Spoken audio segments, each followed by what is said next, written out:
এটি কোনো সাগর নয়, এমনকি এর পানিও নীল নয়, তবুও এর নাম নীল সাগর। উত্তরের জেলা নীলফামারীর অন্যতম পর্যটন কেন্দ্র নীলসাগর দিঘিতে প্রথমবারের মতো অনুষ্ঠিত হচ্ছে মৎস্য শিকার প্রতিযোগিতা। আর এই মৎস্য শিকার প্রতিযোগিতায় অংশগ্রহণ করেছে দেশের বিভিন্ন প্রান্ত থেকে আসা শতাধিক মৎস্য শিকারী। আর এই প্রতিযোগিতা দেখার জন্য নীলসাগর দিঘির চতুর্দিকে হাজার হাজার মানুষ সমবেত হয়েছে। আজকের এই প্রতিযোগিতার আয়োজক জেলা প্রশাসকের কাছে আমরা জানতে চেয়েছিলাম এই প্রতিযোগিতা সম্পর্কে। আপনারা দেখতে পাচ্ছেন মানুষ কতটা উৎসাহ উদ্দীপনা নিয়ে এখানে গত রাত থেকে 24 ঘন্টা দেশের দূর দূরান্ত থেকে এসছে, এবং লোকাল পিপল যারা আছে আমাদের সবাই, আমরা এই এলাকায় কখনো যানজট ছিল না। হ্যাঁ, আমাদের ট্রাফিক ম্যানেজমেন্ট করতে এখন কষ্ট হচ্ছে, এত পরিমাণ লোক এখানে এসছে।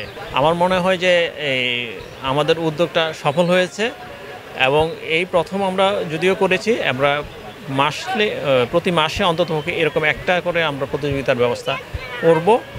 আশা করি মানুষ নীলসাগরকে চিনবে, আমাদের নীলফামারীকে চিনবে, এবং এখানের যে সুস্বাদু মাছের যেই সুনাম রয়েছে, মানুষ সেই মাছও খেতে পারবে। 4.5 কেজি পর্যন্ত মাছ আমরা ধরতে পারছি। আর এই যাবত মনে করেন 1 মনের মতো মাছ আমরা পেয়েছি, এর অতিরিক্ত পাই নাই। সবাই চেষ্টা করতেছি আমরা সবাই যেন বড় মাছটা পায়, এই প্রত্যাশা নিয়ে আমরা গতকাল থেকে অপেক্ষা করতেছি। তো আমরা মোটামুটি 10 কেজি কাতলার হিট করছি অলরেডি, মাছও বেশ অনেকটা পাইছি। ওইটা হচ্ছে আমরা টোপ বানাচ্ছি হচ্ছে ছাতু, পিঁপড়ার ডিম।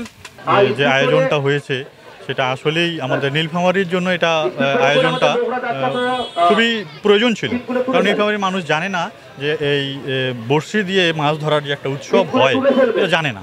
আমরা বিভিন্ন জায়গায় যাই, টাঙ্গাইল যাই, তারপরে খুলনা যাই, বিভিন্ন জায়গায় যাই, তাদের অনুভূতি ভালো। আমার তো খুবই ভালো লাগতেছে, এবং নীলফামারীবাসীর পক্ষ থেকে যে দূর দূরান্ত থেকে আসছে যে শিকারীরা, তাদেরকে আমি আন্তরিকভাবে মোবারকবাদ জানাই। এই প্রথম টিকিট দিয়ে প্রতিযোগিতা করা হয়েছে। প্রতিযোগিতায় আপনারা স্বতঃস্ফূর্তভাবে সারা দেশ থেকে অংশগ্রহণ করেছেন। আপনারা জানেন আমাদের 40,000 টাকার প্রাইজ বন্ড। আমরা অভিনন্দন জানাই ঘাট নম্বর 73-কে নবম স্থান অধিকার জাহাঙ্গীর রাজা এবং তার দল। পুরস্কার গ্রহণ করছেন টিম তারুণ্যের যিনি রয়েছেন, আরো সারা দেশের মানুষের আকর্ষণের কেন্দ্রবিন্দুতে পরিণত করছেন। আমরা একটু অনুমতি জানতে চাই আপনাদের। তারা 6ষ্ঠ স্থান অধিকার করেছেন, তারা পাচ্ছেন, টোকেনটা লাগবে, আপনি একটু অপেক্ষা করেন। হ্যাঁ, ঘাট নম্বর 5 অধিকার করেছেন।